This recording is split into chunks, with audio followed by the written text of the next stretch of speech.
السلام عليكم يا اغلى واحلى متتبعين، كنتمنى ان شاء الله تكونوا بخير وعلى خير وانتم في اتم الصحه والعافيه. مرحبا بكم معايا فيديو جديد اليوم ان شاء الله.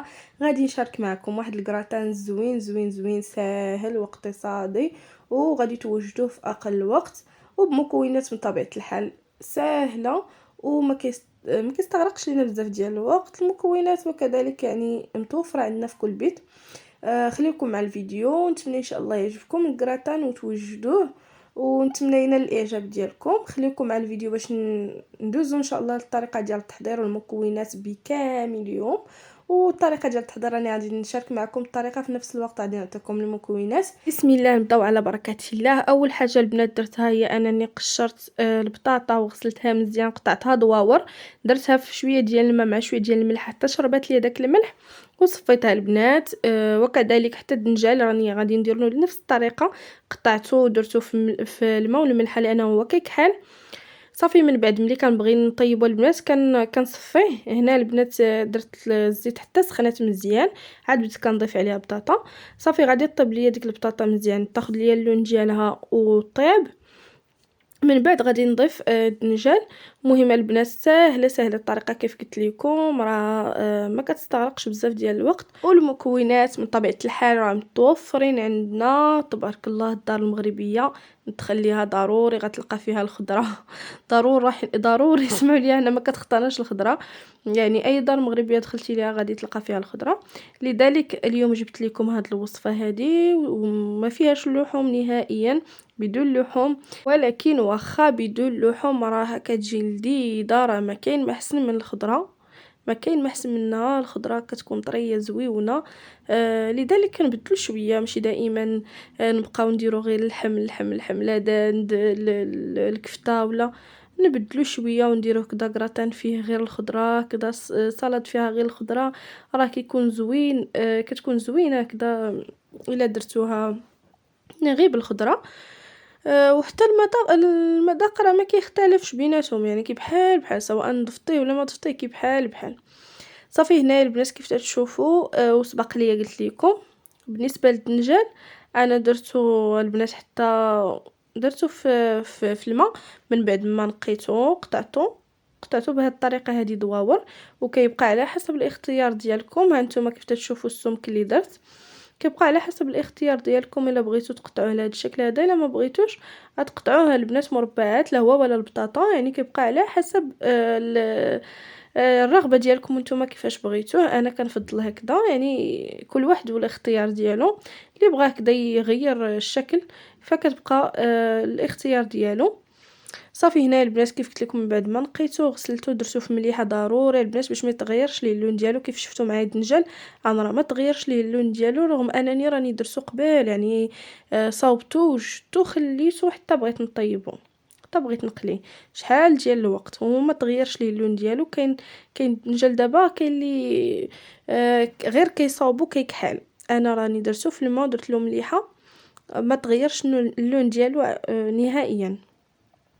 صافي هنايا البنات عندي هنايا فلفله خضراء حلوه. كيبقى على حسب نتوما شنو بغيتو، تقدروا ديروا فلفله خضراء وحمراء، تقدروا ديروا غير الخضراء، تقدروا ديروها في الالوان اللي بغيتو. اللي كيعشق الفلفله يقدر يكثرها، راه كتكون زوينه. انا شخصيا كتعجبني الفلفله في الوصفات. هنايا البنات كيف تشوفوا من بعد ما شويتها هانتوما قطعتها على هذا الشكل هذا، حيت منها كاع داك الجلفه اللي كتكون فيها كحله. نتوما كيف تشوف داك من بعد ما كتكوني شويتيها كتكون بحال هكا. صافي حيدتها منها كاملها ونقيتها، وغادي ان شاء الله نمشي نغسلها وندوز باش نقطعها على الشكل هذا. هانتوما كيف تشوفوا كتكون الفلفله هكذا مشويه كتجي زوينه احسن من انها تقلى. لان ديجا انايا قليت الدنجال قليت البطاطا باش ما يجيش الكراتان ميدم بزاف ويضرنا، يعني نقصوا منه شويه. هنا الفلفله انا غير شويتها صافي ما كنضيفش مازال الزيت. بالنسبه للمطيشه درت له قطيره ديال زيت العود اللي درت حتى طيبت فيه هذيك مطيشه.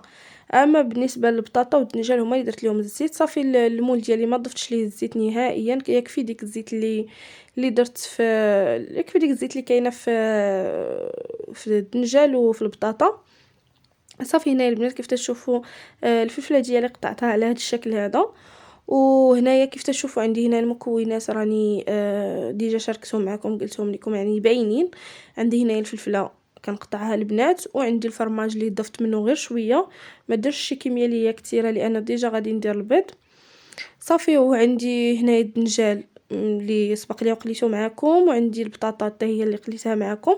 بالنسبه للمطيشه البنات مطيشه درت مطيشه حكيتها ودرت ليها شويه شويه من التوابل، درت شويه ديال الثومه وشويه ديال شويه ديال السكينجبير، التحميره، البزار، الكمون، المهم شويه من كل حاجه في التوابل، شويه ديال زيت العود درت غير قطيره.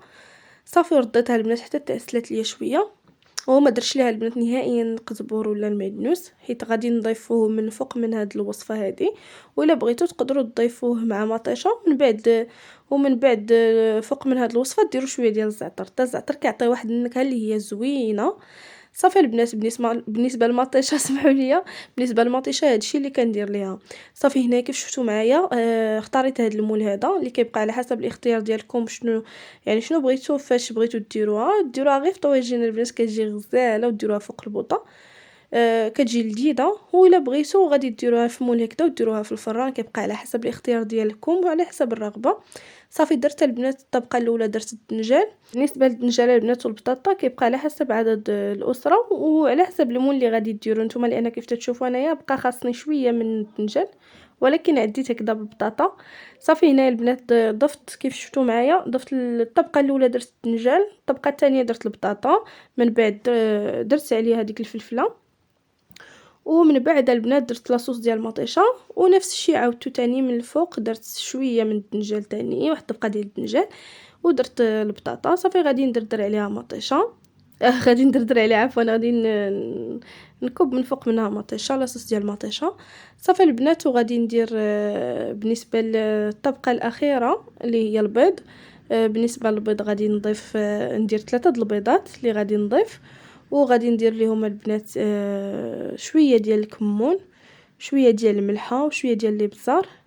وهنايا البنات غادي ندير قزبور ومعدنوس، غادي نخلطهم شويه شويه، يعني ما كثرتش فيهم، درت غير شويه من المعدنوس وشويه من القزبور. ها نتوما كيف تشوفوا غادي نطربها مزيان داك البيض ودوك التوابل، وغادي نكبها من فوق من الكراتان ديالي. من بعد غادي ندردر من فوق منه الفرماج. بالنسبه للفرماج كيبقى اختياري الا بغيتو، الا ما بغيتوش راه غادي تستغناو عليه، يعني يكفي البيض وتكثروا البيض الا ما كنتوش غتضيفوا الفرماج. صافي وكندردر عليه الفرماج من الفوق. وكيف قلت لكم الفرماج كيبقى اختياري، يعني على حسب نتوما الا بغيتو تضيفوه، الا كان متوفر، الا ما كانش راه ماشي ضروري. صافي هنا البنات غادي ندخلها على الفران ونتلاقاو ان شاء الله من بعد ما طيب. هنا البنات من بعد ما خرجتها من الفران ها نتوما كيف كتجي غزاله، لذيذه لذيذه لذيذه بزاف، وفي الشكل ديالها بطبيعه الحال كتجي غزاله في المنظر ديالها. كنتمنى ان شاء الله تعجبكم. وما تنساوش البنات الا عجبتكم ما تنساوش وما تبخلوش عليا بالتعاليق ديالكم الزوينه. انا غادي نقطع لكم شويه باش تشوفوها كيفاش كتجي سهله معنا باش اننا نقطعوها، وكتجي لذيذه لذيذه في المذاق ديالها. البنات غير جربوها على ضمانتي والله ما تندموا عليها. كيجي داك الدنجال طايب من الداخل، يعني كنشعل عليها من التحت، كنخليها حتى كطيب مزيان على خاطرها ما كيوقع ليها والو، ما كتحرق ما والو. ومن بعد كنشعل عليها من الفوق باش تشد ليها داك الطياب من الفوق شويه، داك اللوين ديالها. صافي البنات هذا هو الشكل ديالها. قطعت لكم هذا المرصو هذا باش تشوفوا الشكل ديالها. كنتمنى ان شاء الله تعجبكم، وما تنساوش وما تبخلوش عليا باللايكات ديالكم، بارطاجيو مع الاهل والاصدقاء. نتلاقاو ان شاء الله في فيديو اخر مع وصفه جديده. مع السلامه، دمتم في رعايه الله وحفظه.